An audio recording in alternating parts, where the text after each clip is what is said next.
नामसाधना, कीर्तन प्रयोग.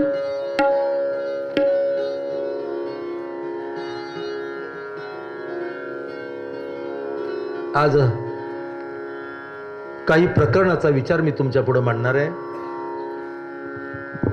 महाराजांच्या चातक मंडळामध्ये जे अनेक लोक होते त्यामध्ये चाकणचे कचेश्वर ब्रह्मे, हुतात्मा राजगुरूचे पूर्वज राजगुरु नगरचे, राजगुरूचं पूर्वीचं नाव ब्रह्मे, कचेश्वर ब्रह्मे, हे दशग्रंथी ब्राह्मण केवळ चाकणचे धर्माधिकारी होते. राजघराण्यामध्ये पुरोहित होते म्हणून त्यांना राजगुरू म्हणत, राजाचे गुरु.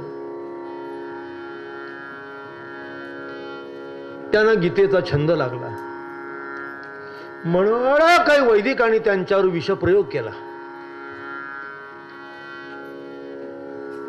गीता ही गुणधर्माचा पुरस्कार करते. वर्णधर्मापेक्षा केवळ गुणधर्माचा गीता पुरस्कार करते. म्हणून काही पंडितांनी वैदिकांना त्यांना विष पाजलं, त्यांना धाप लागली, ते वेडे पिशे झाले. काय करावं त्यांना कळेना. त्यांना असं कळलं की देहूमध्ये आबाजी पंत कुलकर्णी आहे, त्यांच्याकडे तुकोबांचे काही अभंग आहेत. म्हणून ते देहूला आले तर देवळामध्ये तुकाराम महाराज कीर्तन करत होते आणि तुकोबांचं कीर्तन पाहून ते कीर्तनात जाऊन बसले. तुकोबा कीर्तनामध्ये एवढे तन्मय झाले होते की काय सांगू. आनंदले मन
खरं म्हणजे कीर्तन भजनामध्ये मन आनंदित व्हायला पाहिजे, प्रमोदित व्हायला पाहिजे.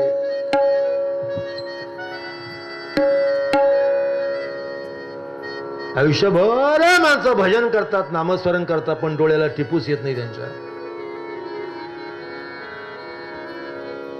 भजनाने मन आनंदित होतं. आनंदले मन. खरं म्हणजे भक्तिप्रेम सांगता येत नाही, बोलता येत नाही, दाखवता येत नाही. अनिर्वचनीयम प्रेम स्वरूपम मुखस्वादनवत गुणरहितम कामनारहितम कामनारहितम अविच्छिन्नम प्रतिक्षणवर्धमानम सूक्ष्मतरम अनुभवरूपम इति प्रेम स्वरूपम. हे भक्तीचं स्वरूप आहे. केवळ भक्तिप्रेम असं असतं.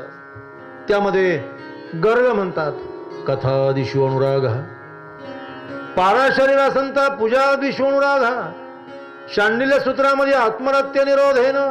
आणि महर्षी नारदांनी भक्तिप्रेमाचा प्रकर्ष मांडला. नारदस्तु तदर्पिता खिलाचारता तद्विस्मरणे परम व्याकुलता यथा व्रज गोपिकाणाम. काय त्या गोपींची अवस्था. भागवतामध्ये गोपी गीत आहे नाही का. मोठं प्रकरणी सांगण्याची गरज नाही. नामस्मरणाने मन आनंदित होतं आणि ते भक्तिप्रेम वाहतो आनंद नेत्रातून ओसंडायला लागतो. ओसंडणं स्वाभाविक आहे. का कमल कलिका झालेपणे हृदयीच्या मकरंदा राखोणीने दे राया रंका पारण्या मोदाचे. कमल कली विकसित पावली की कलिकेतला परिमळ सहजपणे दरवळा जातो, बाहेर पडत असतो. तसंच आहे. आडात असलं तर पोहऱ्यात येतं. आम्ही आयुष्यभर भजन कीर्तन करतो पण डोळ्याला टिपूस येत नाही. येईल कसं?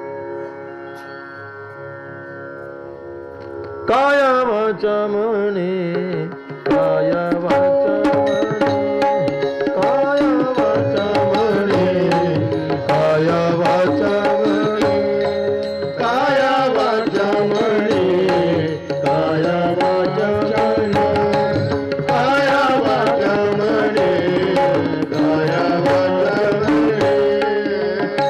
झाले चिंतने डोलती, झाले चिंतने डोलती नेणती पायी.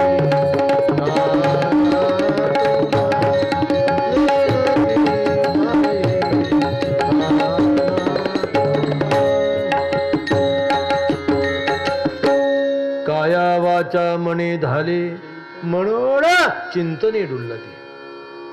मी हे आपल्याला सांगत होतो, हा भक्तिप्रेमाचा प्रकर्ष आहे. तुकोबांची स्थिती पाहून कचेश्वर आनंदाने बेहोश झाले. तुकाराम महाराज देहावर राहिले नाही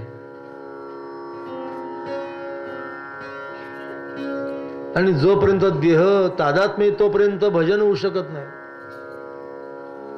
भजन फलश्रुती, चिंतनाची फलश्रुती देह तादात्म्य जातं आणि देह तादात्म्य गेल्याशिवाय ईश्वर मिळत नाही.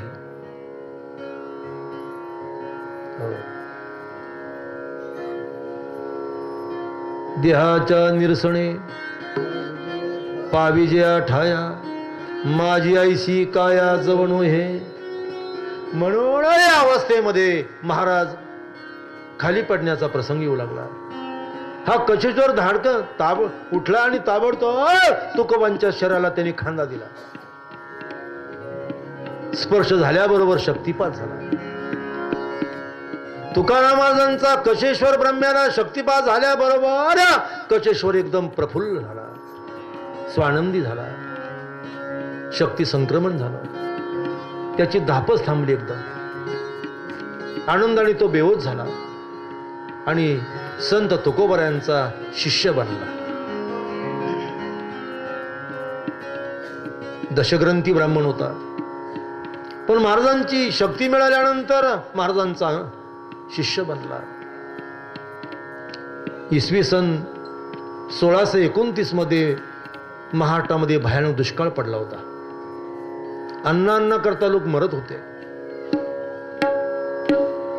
पायरीभर होऊन देऊन देखील पायरीभर धान्य मिळत नव्हतं. लोक त्रासले गेले, काय करावं, कसं करावं. तेव्हा चाकणचा सुभेदार त्याने कचेश्वर ब्रह्म्याला, म्हणजे राजगुरू होते, त्यांना बोलवलं दरबारात. सांगितलं काहीतरी यज्ञ करा, पाऊस पाडा, लोक अन्न करता मरताय. कचेश्वर महाराज घाबरले. त्यांना वाटलं मी यज्ञ केला आणि जर पाऊस पडला नाही तर हा सुभेदार मला चराचर कापील. त्यांनी युक्ती केली, म्हणजे असं करा महाराज, दरबारामध्ये तुकाराम महाराजांना बोलवा, कीर्तन करायला सांगा, निश्चितपणे पाऊस पडेल. सुभेदार असतो, मुसलमान सुभेदार.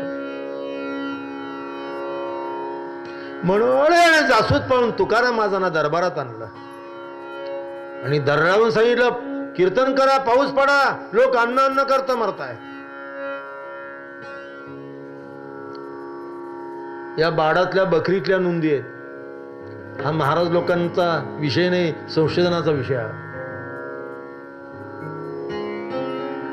म्हणून संत तुकोबांनी चाकणच्या दरबारात कीर्तन केलं. देवाला अळवलं, काय अशक्य देवा तुला, आणि घटनाक्रम असा की चाकण 84 मध्ये धोधो पाऊस पडला. काय तुकोबांचं कीर्तन असेल. करतो मग करतो अन्यथा करतो मग शक्तिमान परमात्मा आलो. हे देवा तुला काय शक्य आहे. जनतेची इच्छा आहे त्यांना जीव दिला पाहिजे, जीवन दिलं पाहिजे. चाकण 84 मध्ये धोधो पाऊस पडला तुकोबांच्या कीर्तनात. खरं म्हणजे पाऊस का पडत नाही, भूकंप का होतात, अतिरेकी हल्ला का करतात, याची देखील चिकित्सा केली पाहिजे. आपण काहीतरी चुकतोय ना. हा मेघ पडो भीती, मेघ पडो भीती, मेघ पडो भीती, पिके सांडेले क्षिती, पिके सांडेले क्षिती,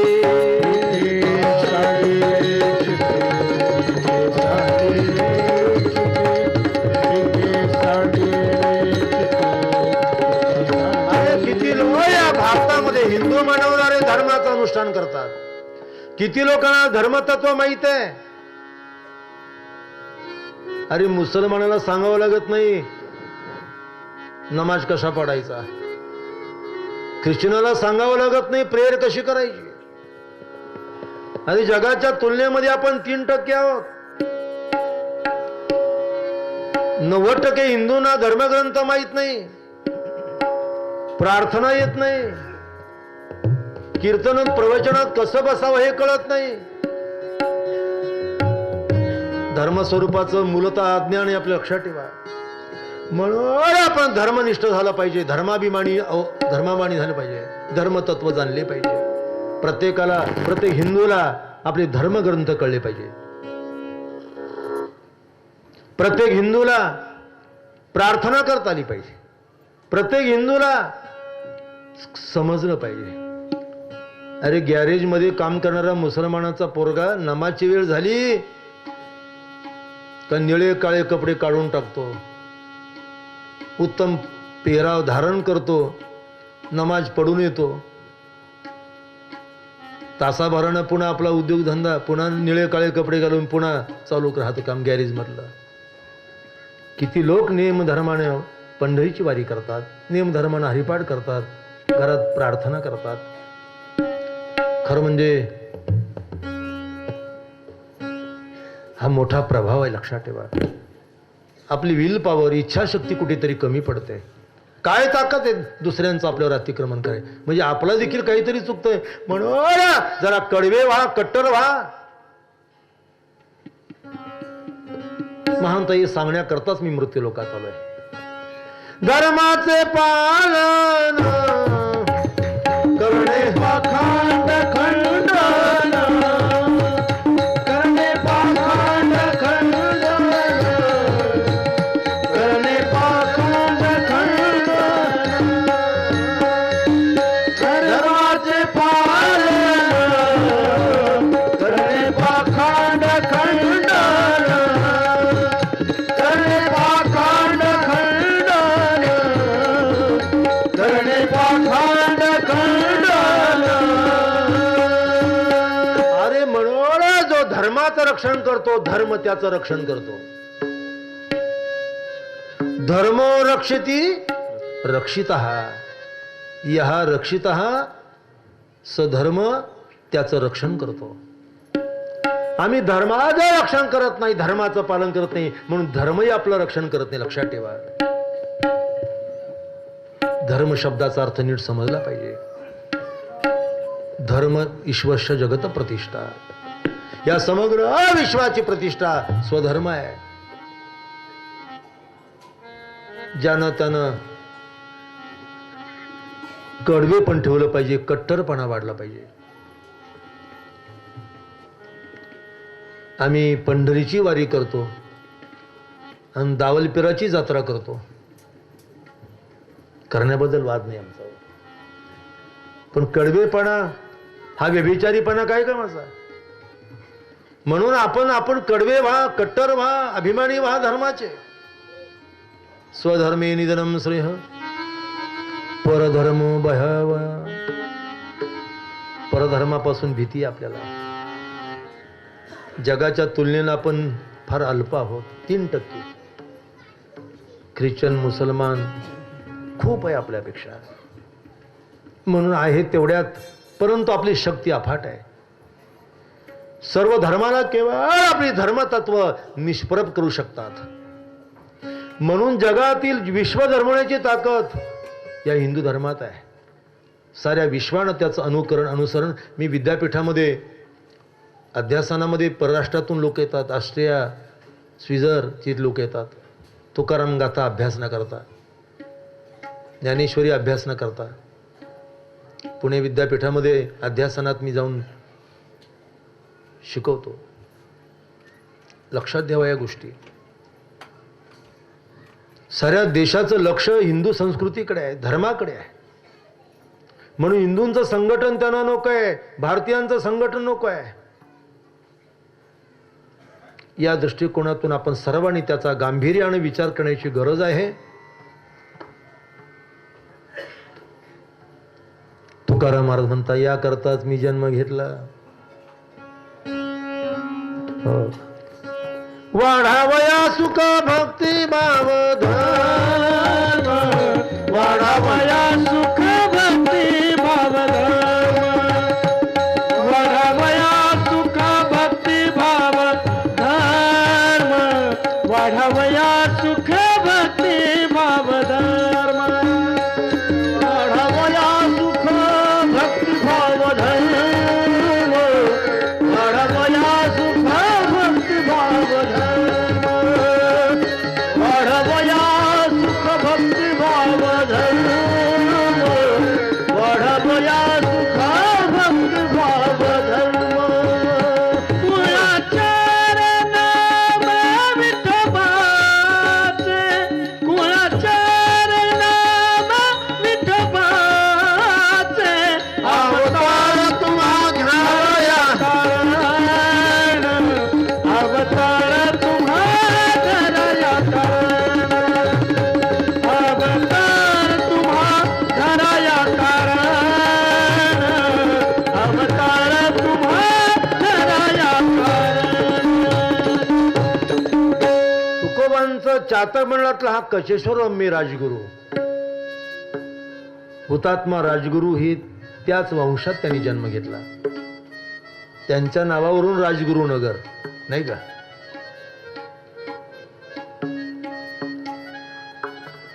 महाराजांच्या चातकामध्ये प्रमुख होते रामेश्वर भट्ट वाघोलीकर. यांचे मूळ पूर्वज हे कर्नाटक प्रांतातले. बहुळ आणि वाघोली या ठिकाणी त्यांचे वंशज राहतात. पूर्वी वाघोली धर्मपीठ होतो. आशुतोष भगवान व्याघ्रेश्वराचं मंदिर आहे त्या ठिकाणी. रामेश्वर भट्ट हे दशग्रंथी ब्राह्मण, पुण्याचे धर्माधिकारी. आयुष्यभर त्यांनी तुकोबाशी शत्रुत्व केलं, वैर केलं, परंतु शेवटी महाराजांचे शिष्य बनले, प्रमुख ध्रुपदी झाले. रामेश्वर भट्टाचा पूर्वपरिचय मी पहिल्या दिवशीच आपल्याला सांगितला. ग्रामीण ब्राह्मणांनी तक्रार केली, तुका कुणबी आहे, परंतु केवळ लोकांना वेदाचे अर्थ सांगतो, त्याचा बंदोबस्त करा. वेदाचे अर्थ सांगण्याचा अधिकार त्याला आहे का? तो शूद्र आहे, कुणबी आहे, त्याचा बंदोबस्त करा. म्हणून ग्रामीण ब्राह्मणांनी रामेश्वर भट्टाकडे तक्रार केली. रामेश्वर भट्ट एक खरे म्हणजे सत्पात्री ब्राह्मण होते, परंतु लोकांची तक्रार आली म्हणून देहूगावच्या ग्रामाधिकाऱ्याला त्यांनी पत्र पाठवलं. तुका करावा देशोधडी. हा तुका देशोधडी करा, हद्दपार करा. केवळ धर्मतत्वाच्या विरुद्ध बघतो. घोकण्याचा अधिकार नसताना, अर्थ जाणण्याचा अधिकार नसताना वेदाचे अर्थ लोकांना सांगतो कीर्तन प्रवचनातून. त्यांनी अभंग केलेत. वास्तव पाहता तुकोबारांच्या आधी देखील अभंग झालेच होते. नामदेवरायांनी केले होते, गोरोबा कुंभारांनी केले होते, सावता माळ्यांनी केले होते, माऊलीचे अभंग होते, निवृत्तीनाथांचे होते, कोणाचे अभंग नव्हते. मग तुकाराम महाराजांचेच अभंग काय बुडवले, कशा करता बुडवले नाही का, हे समजून घेतलं पाहिजे. म्हणून माझ्या पीएचडीच्या थिसिसमध्ये वेदाचा मंत्र आणि त्याचा अर्थ सांगणारा अभंग मी निवडून काढलाय. तुकोबांचं अभंग गाथा हे 4 वेदांचं विवरण होतं. यास्काचार्यांनी केवळ घोकणाऱ्या लोकांना भारवाई म्हटलं. तो शब्द तुकोबांनी योजला. येराने वहावा भारमाथा वेदाचे गौहर न कळे पाठका. वेद पाठकांना वेदाचं गौहर गुड कळत नाही आणि इतरांना जाणण्याचा अधिकार नाही असा तिढा होता. पण महाराजांना वाटू लागलं कदाचित वेद घोकण्याचा अधिकार नसेल, इतरांना ते जमत नसेल, त्याचे उदात्त अनुदात्त स्वरित स्वर आहेत, बरोबर आहे, जमत नसेल, पण अर्थ जाण्याला काय हरकत आहे म्हणून तुकोबांच्या बुद्धीला वेदार्थाची स्फुरण झाली होती. 4 वेदांची गुरुदेव मामासाहेब दांडेकर म्हणत तुकोबांची गाथा म्हणजे तुकोपनिषद. पंचम वेद तुकोबा. तुकोबांची गाथा म्हणजे 5वा वेद आहे. मामासाहेब त्याला तुकोपनिषद म्हणत. पूर्वी यास्काचार्यांनी आपलं सायनाचार्यांनी वेदावर भाष्य केलं होतं. त्यानंतर केवळ तुकोबांच्या बुद्धीलाच वेदार्थाचं स्फुरण झालं. म्हणून तत्कालीन कर्मठ सनातनी संतापले. धर्मरहस्य संस्कृत भाषेत पाहिजे आणि इतर जातीच्या लोकांनी केवळ ब्राह्मणाच्या मुखातून ऐकलं पाहिजे. हा वैदिकांचा अट्टास होता. शास्त्रीबावांना त्यांनी भडकवलं. म्हणून शास्त्रीबावांनी देखील देहूच्या ग्रामाधिकाऱ्याला पत्र पाठवलं, हा तुका देशोधडी करा. म्हणून देहूच्या ग्रामाधिकाऱ्यांनी तुका पाटलानं, मुलकी पाटील ग्रामाधिकारी, त्यांनी महाराजांना चावडीवर बोलवून सांगितलं, तुकोबा देशोधडी व्हा, हद्दपार व्हा. महाराज म्हणाले, का तुम्ही वेदाच्या धर्माच्या विरुद्ध वागलात, अभंग केले, शास्त्रीबावांची आज्ञा आहे, हद्दपार व्हायला सांगितलं त्यांनी. तुकोबा रडू लागले, काय करू, कसं करू आता. पाटील असं काय करता तुम्ही. नाही म्हणले, मी काय करणार, शास्त्रीबावांची आज्ञा आहे, काय गरज होती हे करण्याची तुम्हाला. तुम्हाला म्हणलं नसेल, तुलाच म्हटलं असेल. पूर्वीचे पाटील म्हणते उर्मट होते नाही का. कोपाला पाटील गावीचे हे लोक, गावीचे हे लोक, कोपाला पाटील गावचे लोक, गावचे लोक, कोपाला पाटील गावीचे लोक, गावीचे लोक, कोपाला पाटील गावीचे लोक, गावीचे लोक.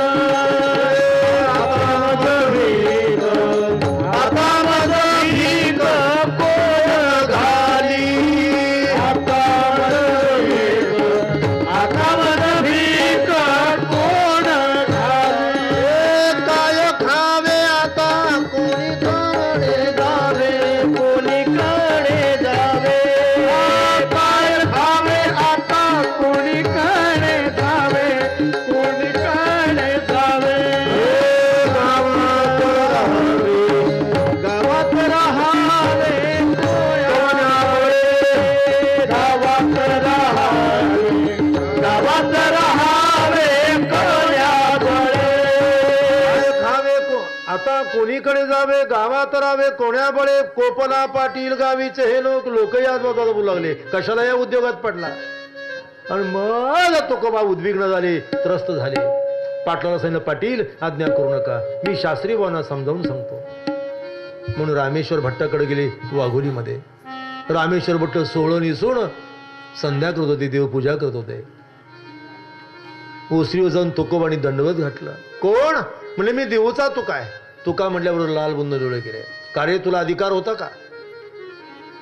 का भंग केले. महाराजांनी कबूल केलं. शास्त्रीबा तुम्ही म्हणता ते खरं आहे,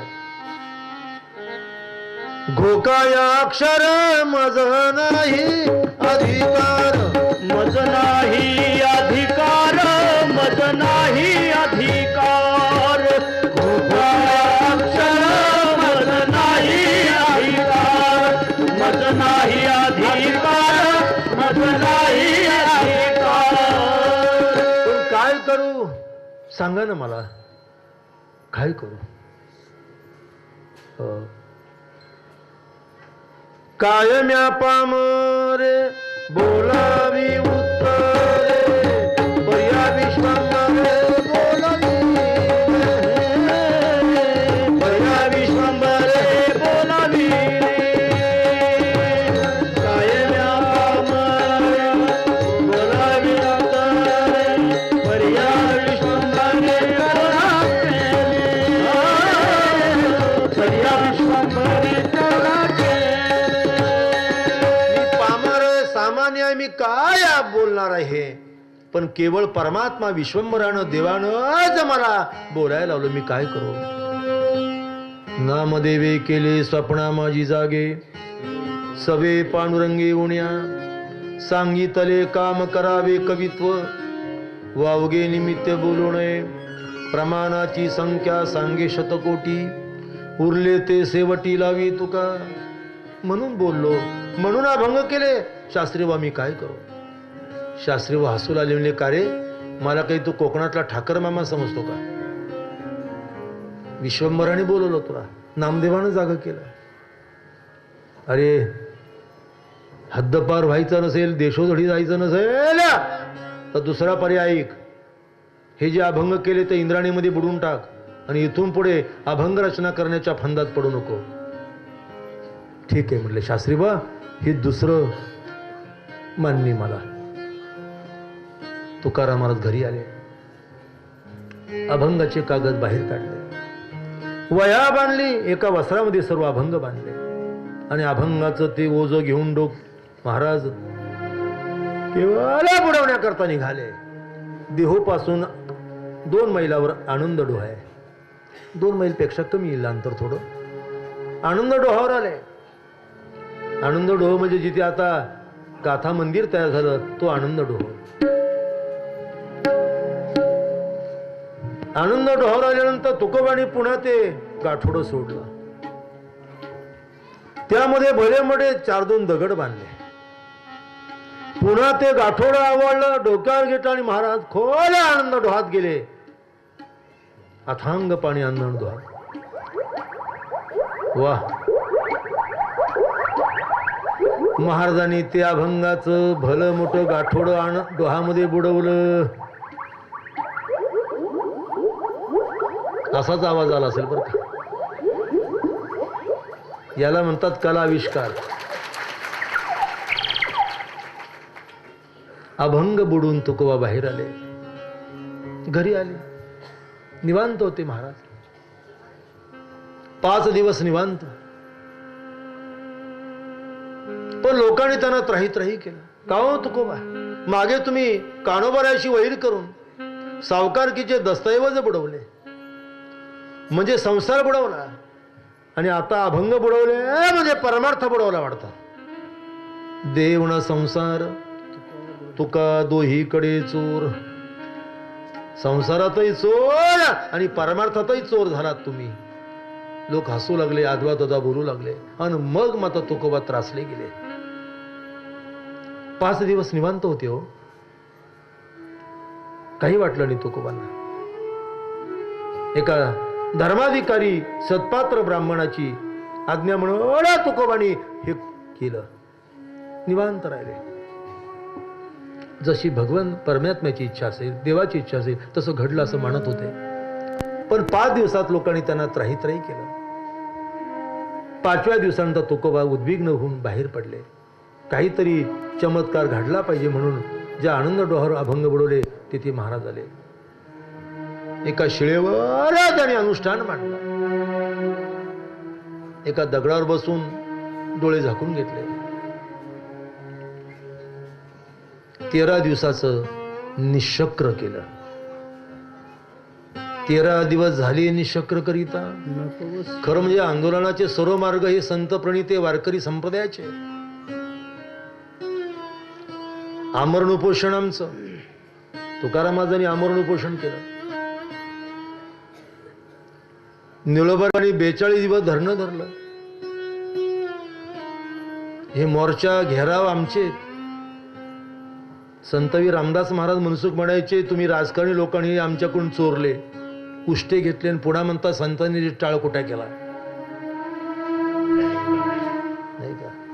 वेडा वेडा रे पंढरी मोर्चे लावा भीमातिरी.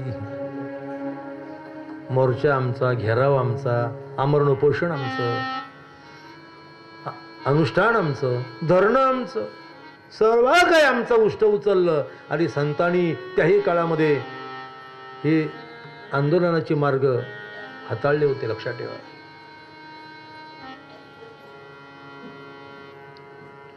तुकाराम महाराजांनी 13 दिवस अनुष्ठान केलं, पण काही चमत्कार नाही. महाराज त्रासले. त्या प्रसंगातले तुकोबांचे अभंग आहेत. हे पांडुरंगा, अरे केवढा निष्ठुर आहे तू. पाषाणाची खोळ घेऊन बैसला अशी, काय ऋषी केशी झाले तुझ. अरे काय पाषाणाची खोळ घेऊन बसला की काय. अरे हे ऋषिकेशी देवा, अरे काय झालं तुला.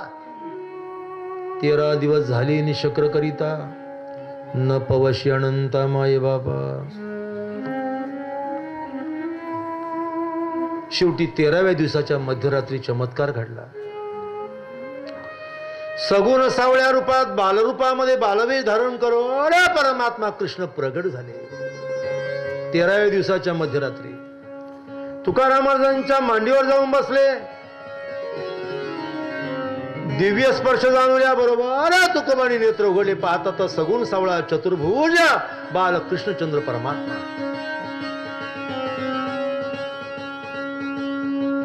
महाराजांनी सांगितलं, देवा हे पांडुरंगा, अरे केवढा उशीर लावला तू.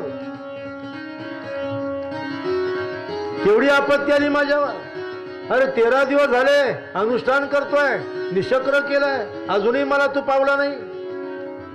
देव हसू लागले, म्हणजे तुकोबा कशाला चिंता करता.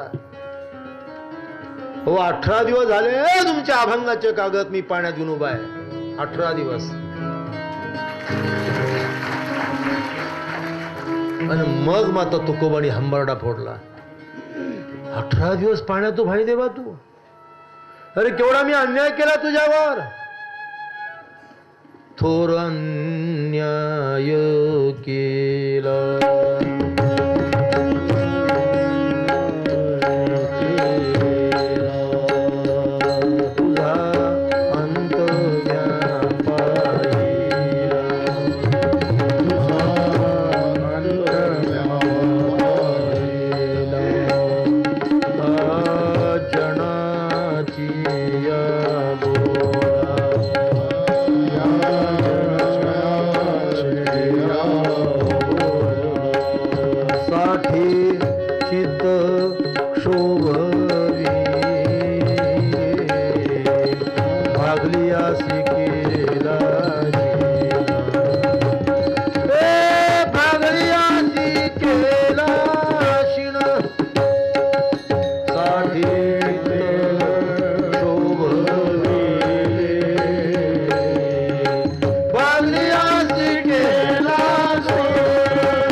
तुझा अंत म्या पाहिला, पण जनाची आबोला साठी चित्त क्षोभविले. केवळ जन लोकांनी मला त्रास दिला, माझं चित्त क्षोभ झालं.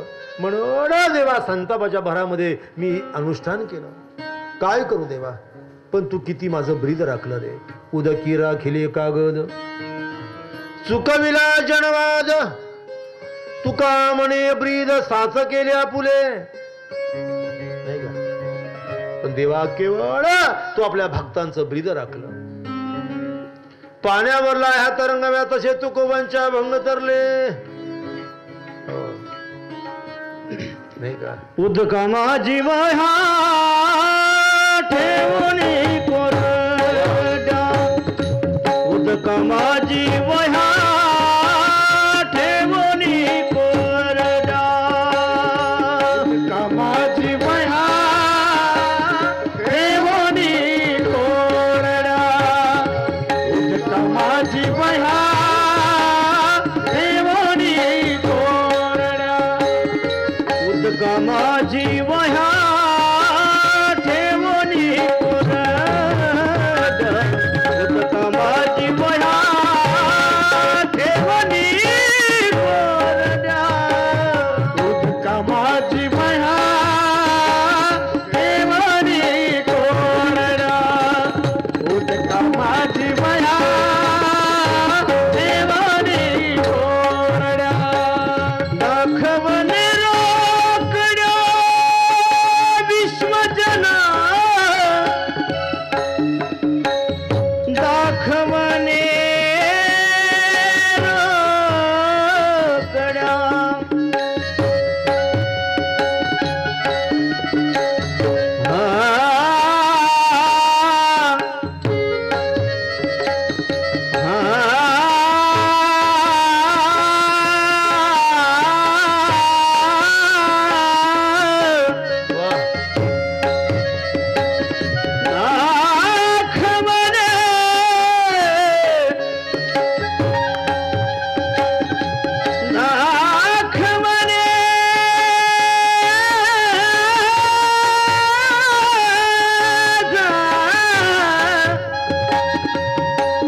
दाखवणे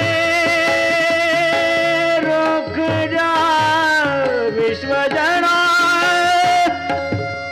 विश्वजना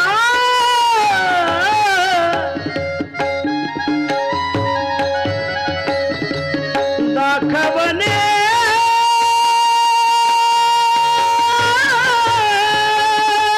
रोकड्या दाखवणे दाखवणे रोकड्या दाखवणे रोकड्या विश्वजना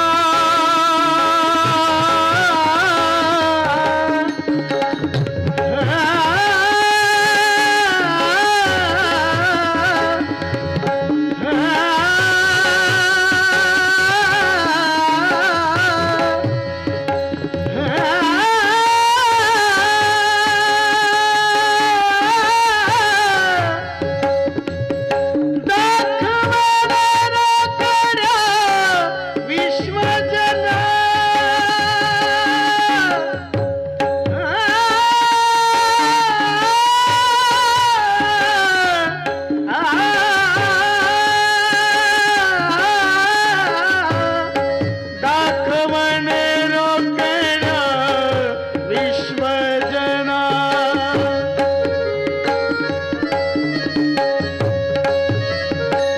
दाखवणे रोकड्या विश्वजना दाखवणे रोकड्या विश्वजना मोही हा समाज मोही हा संसार मोही हा समाज मोही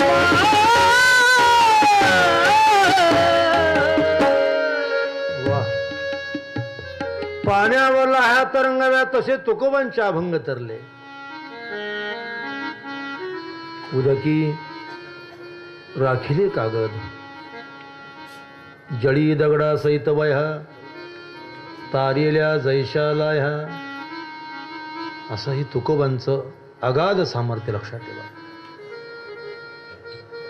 देवाण हा एका अर्थानं त्यांच्याकरता कष्ट केले, चमत्कार केला. खरं म्हणजे संत चमत्कार करत नाही, पण देवाची एक धारणा आहे की आपल्या भक्तांचं सेवा करावी, जेणेकरून आपल्या भक्ताचा महिमा वाढेल असा देव प्रयत्न करतो. कुणी संत चमत्कार करत नसतो, चमत्कार करणारा कधी संत नसतो. माऊलीचे अभंग आपलं ज्ञानेश्वर महाराजांनी भिंत चालवली का चालली हो? ती चालली नाही, चालविली पण नाही. ज्ञानियाची भिंत अंगी ओढी, स्वतः देवानं ती भिंत अंग प्रत्यंगानं ओढली.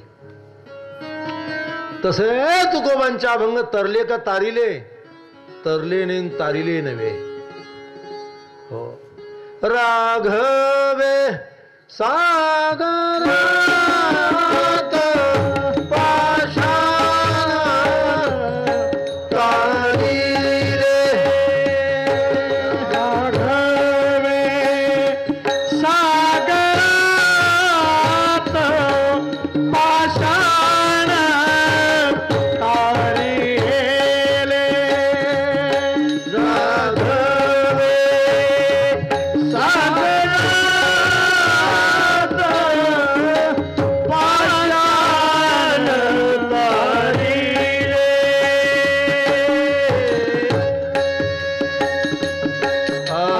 कैसे तुकोबांचे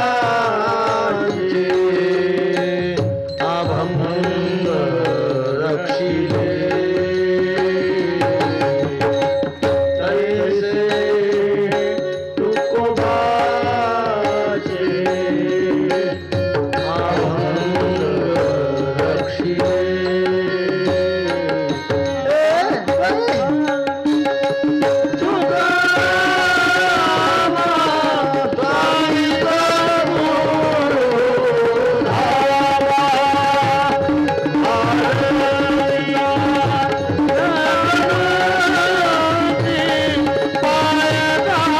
रक्षिले. राघवे सागरात पाषाण तारिले. तैसे तुकोबाचे अभंग.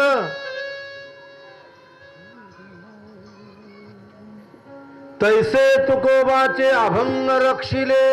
काही महाराज लोकांनी रचिले पाठ केला.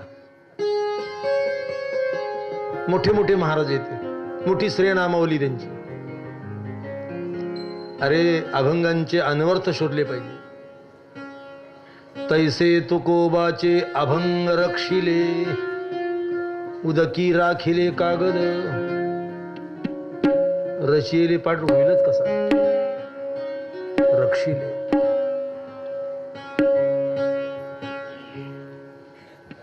वेद असल्यामुळे कोरडे निघाले. इतिहास सर्वांना माहित आहे. भारतीय धर्म संस्कृती इतिहास आहे. शंकासूर नावाच्या दैत्यानं वेद चोरून समुद्रात नेले होते. शंकासुरानं वेद चोरून समुद्रात नेले.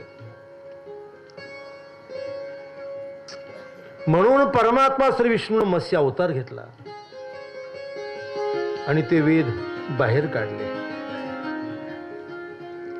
वेद असल्यामुळे कोरडे निघाले नाही का? तद्वा तुकोबाचा अभंग वेद असल्यामुळे 18 दिवस पाण्यात राहूनही निर्बुंद राहिले. एका अर्थानं रामेश्वर भट्टाच्या निमित्तानं त्या अभंगाला जलदिव्य मिळालं. जशी प्रभू रामचंद्रानं सीतामातेला अग्निदिव्य दिलं, तसं एका अर्थानं देवानं महाराजांच्या अभंगांना हे जलदिव्य दिलं. लक्षात ठेवा. या जलदिव्यातून अभंग रक्षण केले, तारून आणले. वेद असल्यामुळे कोरडे निघाले. मध्यंतरी एका बॅरिस्टर परांजपे नावाच्या साहित्यिकानं भिजल्यावईचा अभंग म्हणून ग्रंथ प्रसिद्ध केला होता. भिजल्यावईचा अभंग. मी त्याला नोटीस पाठवली. तुकारामांच्या महाराजांच्या अभंगाला भिजल्यावईचे अभंग म्हणतात कसे? अरे कोरडे अभंग होते, निर्बुंद होते. 18 दिवस पाण्यात राहून निर्बुंद, 13 दिवस अनुष्ठानाचे आहे. म्हणून निरोबारायंत 18 दिवस अभंगाचे कागद राहूनही निर्बुंद राहिले, निर्लेप राहिले. भाविकांनी ते अभंग बाहेर काढून महाराजांना आपल्या घरी टाळ मृदंगाच्या घोषात घरी आणलं. तुकोबांचा परमार्थ पुन्हा सुरू झाला. पुन्हा महाराज आनंदात वावरू लागले. रामेश्वर भट्टाला पश्चाताप झाला की तुकाराम महाराजांचे अभंग मी बुडवले, पण देवानं ते रक्षण केले.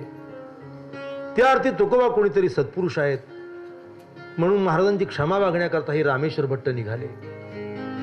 वाघोलीतून निघाले. रस्त्यामध्ये नागझरी नावाचं गाव आहे, नाही का? शास्त्रीबांच्या माध्यान्ह संध्येची वेळ झाली होती. त्यांना वाटलं कुठेतरी स्नान करू, स्नान संध्या करू, पूजन करू आणि मग पुढे जाऊ. म्हणून शास्त्रीबांनी एका बारवेमध्ये स्नान करण्याकरता बारवीत उतरलेले आहे. ती बारव होती अनगड शाह नावाच्या एका सिद्धाची. तो सिद्ध होता. बारवीत उतरले. ती अछूत बारव होती. फक्त नमाजा करता ते पाणी वापरलं जायचं अनगड शाहकडून. त्याला वाटलं कोण ब्राह्मण माझ्या बारवीत उतरला म्हणून तो धावत आला. रामेश्वर भट्टाला शिव्या देऊ लागला, अद्वादा बोलू लागला. यावनी भाषा कानावर नको म्हणून रामेश्वर भट्टानं बुडी मारली. हा संतापला वरून शाप दिला, डुबते रहो, डुबते रहो, डुबते रहो. अंग बुडवलं का बरल वाटायचं, अंग बाहेर काढलं का अंग पेटायचं. कासावीस झाले, ते व्याकुळ झाले, कसे तरी बाहेर पडले. रामेश्वर भट्ट जरी तुकोबारांचे द्वेष्टे होते पण माऊलींचे भक्त होते म्हणून आळंदीमध्ये अनेक वर्ष त्यांनी अनुष्ठानं केली. ज्ञानेश्वर महाराजांचं दर्शन करण्याकरता रामेश्वर भट्ट वाघोलीवरून बहुळवरून आळंदीला येत असत. माऊली समाजावर त्यांनी अनुष्ठान केलं, अंगाचा दाह शांत म्हणून. आणि मग समाधीतून प्रेरणा मिळाली. शास्त्री बा तुम्ही काय केलं, कशा करता इथे आला? ज्याचा तुम्ही अपराध केला, गुन्हा केला, त्याला शरण गेल्याशिवाय पर्याय नाही. ज्ञानेश्वरी मज केला उपकार, स्वप्नी सविस्तर सांगितले. तुका सर्वा श्रेष्ठ प्रियामा थोर, जो का अवतारणामयाचा त्याची तुझ काही घडलेली निंदा. मनोन्या बाधा जडली तुझ, म्हणून शरण जाई त्याला निश्चयशी. त्याला तू शरण जा. माऊलीनं सूचना केल्याप्रमाणे रामेश्वर भट्ट उठले, देहूमध्ये आले, संत तुकोबारायांकडे आले. महाराज भांडारा डोंगरावर नामस्मरणामध्ये निमग्न होते. काळ सारावा चिंतने, एकांतामध्ये चिंतन करत होते. शास्त्रीबा तिथं गेले. तुकाराम महाराज ध्यानात होते, चिंतनात होते. त्यांनी नमस्कार केला, चाहूल लागली महाराजांना. म्हणून महाराजांनी डोळे उघडले, पाहतात तर रामेश्वर भट्ट. ताडकन उठले तुकोबा. शास्त्री महाराज का आणि कशा करता आलात? शास्त्रीबाच्या डोळ्यातून अश्रू आले. महाराज असं प्रकरण घडलं, अंगाचा दाह झालाय, काहीतरी मला आशीर्वाद द्या. तुकाराम महाराजांनी जाणून घेतलं, ज्ञानेश्वरांच्या प्रेरणेनं आलोय म्हणून माझा एका कागदावर एक अभंग लिहिला. आणि तो अभंग रामेश्वर भट्टाच्या हातात दिला. सांगितलं, शास्त्री बा एवढ्या अभंगाचं चिंतन करा, तुम्हाला बरं वाटेल. तो अभंग असा आहे, चित्त शुद्ध तरी शत्रू मित्र होती. चित्त शुद्ध तरी शत्रू मित्र होती. चित्त शुद्ध तरी शत्रू मित्र होती. चित्त शुद्ध तरी शत्रू मित्र होती.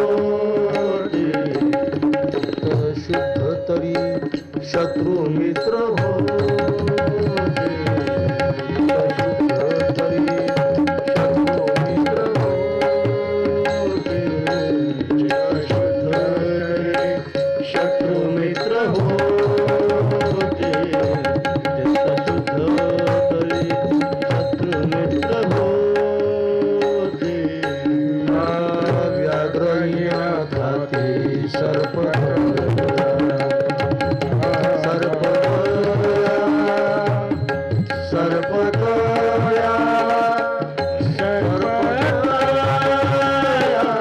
विष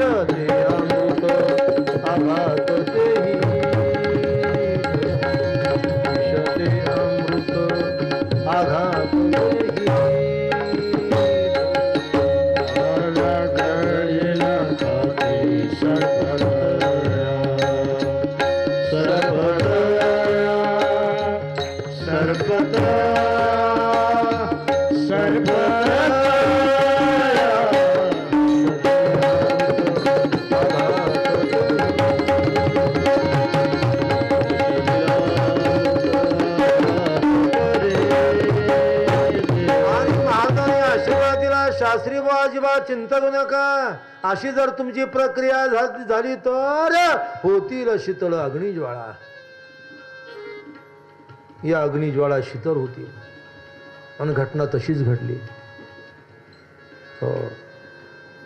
म्हणे रामेश्वर त्यांच्या समागमे झाले ते आराम देहामागे.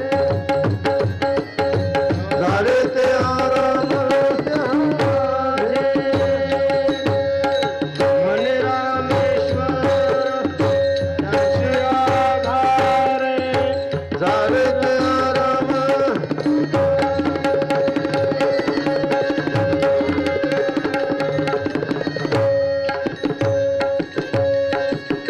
रामेश्वर भट्टाच्या अंगाचा 10 शांत झाला आणि तेथून पुढे रामेश्वर भट्ट तुकोबांचा अग्रणी शिष्य बनले. परंतु केवळ रामेश्वर भट्टाच्या अंगाचा 10 शांत झाला ही घटना अनगड शहाला कळाली. म्हणून तो संतापला. ज्याला मी शाप दिला त्याला बरं करणारा कोण आहे असा. म्हणून अवतीभोवतीच्या लोकांना विचारलं, क्यों बे और कोई सिद्ध है बोले, और कोई सिद्ध है. लोकांनी सांगितलं, हे बोले कौन है. बोले चिंचवड में चिंतामण है. त्याने कटोरा उचलला आणि चिंतामणी देवांकडे गेला. चिंचवडला मोरया गोसाव्याचे पुत्र चिंतामणी देव त्यांच्या घरी गेला. चिंतामणी देव देवार्चन करण्यामध्ये रमलेले होते. हा ओरडू लागला, साई का कटोरा भर दे, साई का कटोरा भर दे, साई का कटोरा भर दे. अनगड शहानं बघितलं आपलं चिंतामणी देवाने. कोणीतरी एक फकीर साई का कटोरा भर दे म्हणतोय. बायकोला म्हणलं, अगं त्याला काहीतरी भिक्षा वाढ. अनगड शहाला ती भिक्षा वाढण्याकरता आली. कटोऱ्यामध्ये टाकलं की गडप व्हायचं. ती पुन्हा यायची, टाकायची, गडप होऊन जायची. कटोरा काय केला भरेना. तो ओरडायचा, संतापानं बोलायचा, साई का कटोरा भर दे, साई का कटोरा भर दे. घरात होतं नव्हतं तेवढं अन्न सामुग्री तिनं कटोऱ्यात टाकली, पण कटोरा काय केल्या भरेना. तो जोजोरने हसायचा, साई का कटोरा भर दे. शेवटी चिंतामणीला वाटलं अतिथी आहे, हा विनमुख जाता कामा नये. म्हणून चिंतामणी देवांनी त्यांना जी सिद्धी होती गणपतीनं दिली ती सिद्धी घेऊन बाहेर आले. आणि चिंतामणी देवांनी ती सिद्धी अनगडच्या फकीराच्या कटोऱ्यामध्ये टाकली. कटोऱ्यामध्ये सिद्धी टाकल्याबरोबर ती सिद्धी गायब झाली. चिंतामणी देव एकदम आश्चर्यात पडले, कष्टी झाले, दुःखी झाले, उद्विग्न झाले. तर काय करू. हा फकीर रागावला तर, संतापला तर. पण अनगड म्हणू लागला, क्यों बे चिंतामण, और कोई सिद्ध है बोले, और कोई सिद्ध है. म्हणजे त्यांनी खात्री करून घेतली की ज्याला मी शाप दिला त्याला बरं करणारा हा नाही. विचारलं, क्यों बे चिंतामण, और कोई सिद्ध है बोले, और कोई सिद्ध है. चिंतामणी मान खाली घालून सांगितलं, हे बोले कौन है. देहू मी तुकाराम आहे. त्याला माहित होतं की आपल्या पंक्तीला गणपतीला जेवायला ज्यांनी आणलं. हाय बोले चिंतामण, हाय कौन आहे. देहू मी तुकाराम आहे. त्याने तो कटोरा उचलला आणि देहूला आला. विचारलं, क्यों बे तुकाराम का घर का है बोले. लोकांनी दुरून महाराजांचं घर दाखवलं, दुरून दाखवलं. हा ओरडू लागला, साई का कटोरा भर दे, साई का कटोरा भर दे, साई का कटोरा भर दे. तुकाराम महाराज घरात नव्हते. नामस्मरण करण्याकरता, भजन कीर्तन करण्याकरता भंडाऱ्यावर गेले होते. पण मातोश्री जिजाबाई अवली थोडंफार धान्य जात्यानं दळत होती. आणि चिमुकली 3 वर्षाची भागीरथी नावाची मुलगी मांडीवर बसलेली होती. फकीर ओरडत होता, सिद्ध ओरडत होता. तिला वाटलेलं कटोऱ्या भरून वाढावं, या पोरांचं आणि आपलं कसं व्हायचं म्हणून जिजाबाई त्याच्या बोलण्याकडे दुर्लक्ष करत होत्या. तो ओरडायचा, साई का कटोरा भर दे, पण ही काही प्रतिसाद देईना. भागीरथीला वाटलं हा जर विनमुख गेला तर आपलं पुण्य घेऊन जाईल, आणि आईला विचारून न्यावं तर आई नेऊ देणार नाही. जिजाबाईचा स्वभाव तिला माहित होता. म्हणून जिजाबाईची आपल्या आईची नजर चुकून त्या चिमुकल्या 3 वर्षाच्या पुरीनं जात्याच्या पाळीला जे पीठ पडलं होतं ते पीठ उचललं आणि उंजळीमध्ये चिमुकल्या उंजळीत घेतलं आणि फकीराला वाढण्याकरता निघाली. तितक्या जिजाबाईनं पाहिलं धाडकन हातावर मारला. फकीराला वाढते खाशील काय म्हटली तू, पण तशीच तिनं थोडंफार नेलंच, चिमुटभरच होतं. तेवढं तिनं फकीराच्या कटोऱ्यात टाकलं. ते पीठ पडल्याबरोबर कटोरा पिठाने ओसंडून भरला. कटोऱ्यातून पीठ खाली पडू लागलं. पायाभोवती ढिगारा झाला. संत मैपती महाराजांनी या प्रसंगाचं वर्णन केलंय. एवढा ढिगारा वाढला की तो फकीर अनगड सिद्ध त्या पिठाच्या ढिगाऱ्यामध्ये बुजायला लागला. इथपर्यंत आलं, आणखी वाढवू लागलं. त्याला वाटलं आपण गुदमरून मरतो की काय आता या ढिगाऱ्यात. त्याला वाटलं तुकारामच आहेत म्हणून भागीरथीला म्हणतो, हाय तुकाराम, हाय तुकाराम, हाय तुकाराम. भागीरथी हसू लागली, म्हणले मै तुकाराम नाही, मै तुकाराम की छोरी हूं. त्याने अनुमान केलं की ज्या तुकारामाची पोर एवढी आवली आहे, सिद्ध आहे, ते तुकाराम किती शुद्ध असतील. भांड्यारावर जाऊन तुकोबांचे पाय धरले आणि अनगडशाह तुकोबांचा शिष्य बनला. आजीवन देहूमध्ये राहिला. म्हणून संत तुकोबांची देहूला जो दर्गा आहे, तुकोबरायांची पालखी पहिल्यांदा त्या दर्ग्यापुढे जाते, मजिदी पुढे जाते. हा देशातला इतिहास आहे. कुठल्याही मजिदी पुढे टाळ मृदंग वाजत नाहीत, परंतु अनगडशाहच्या मजिदी पुढे दर्ग्यापुढे जाऊन आरती, पहिली आरती तुकारामाची होते. आरती तुकाराम